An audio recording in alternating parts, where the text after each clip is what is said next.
SBS alumni network and curriculum so they could become the next captains of industry, running a division of, and eventually becoming CEO of, a large company like General Motors or General Electric or Exxon, which were the most valuable companies in the world at that time. The other big ambition in the 1980s was to enter Wall Street and become a finance wizard, as exemplified in Oliver Stone's now classic movie about the period, Wall Street. As a result, most business schools' curricula were tailored to one of these goals: to produce either managers of Fortune 1000 companies or Wall Street wizards, traders or fund managers. Even with these goals, it was generally recognized that business school couldn't teach you everything you needed to know about business. In a mark of the times, the 1984 book What They Don't Teach You at Harvard Business School by Mark McCormick was about aspects of management that were hard to teach in a classroom environment and could be acquired only through experience. It became an international bestseller. Fast forward to today. Not only are today's most valuable companies different from those of the past, but so are the ambitions of the next generation of business leaders. The most valuable companies in the world today, largest by market cap, are all tech companies: Apple, Amazon, Microsoft, Facebook, Google, and several of these companies have surpassed $1 trillion in market cap for the first time in history. All of these companies were once startups that needed to go through all of the stages of the entrepreneur's journey that are described in this book. All of them needed to raise money, recruit travel companions, find product-market fit, and make decisions about whether to sell the company at each stage.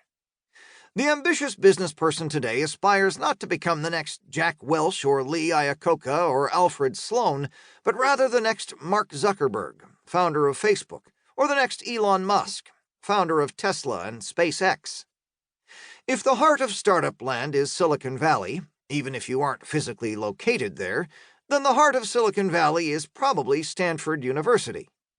Most concentrated areas of tech entrepreneurship are built around a leading technical university. Hewlett-Packard, Google, Yahoo, and many other successful startups had a Stanford affiliation. Even companies that were headquartered in Seattle, like Microsoft and Amazon, recruited heavily from Silicon Valley and Stanford's Business School, also called the GSB, short for Stanford's Graduate School of Business.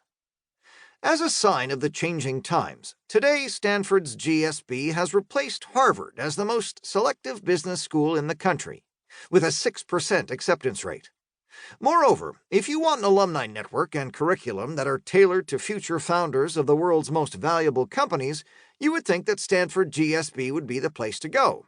After attending another great university, MIT, for my undergraduate degree, I went to Stanford GSB when I moved to Silicon Valley, and I can attest that the alumni network is among the best in the world for tech entrepreneurship and venture capital. Although I found multiple classes on entrepreneurship when I went to the GSB, and many graduates will choose to start a company or go into venture capital as a career, I was surprised to find that entrepreneurship was not one of the main options for concentration. Much of the curriculum at the GSB, even in the heart of Silicon Valley, was still geared toward producing managers of Fortune 1000 companies or finance wizards.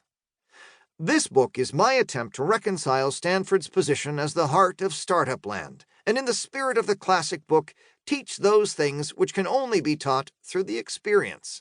To that end, the startup myths, startup models, and startup tools in this book are the equivalent of a startup MBA curriculum, complete with secrets and lessons that you can't really learn in any classroom. Startup myths. Find the kernel of truth. Let's start with the myths, which are the backbone of this book. The reason I wish I had this book when I started my first companies is not that the myths presented in this book aren't true. It's rather that they are true sometimes. This means they are also wrong at other times. The myths mask a complexity that you need to understand, not just about your startup, but about how startup markets evolve and change in general.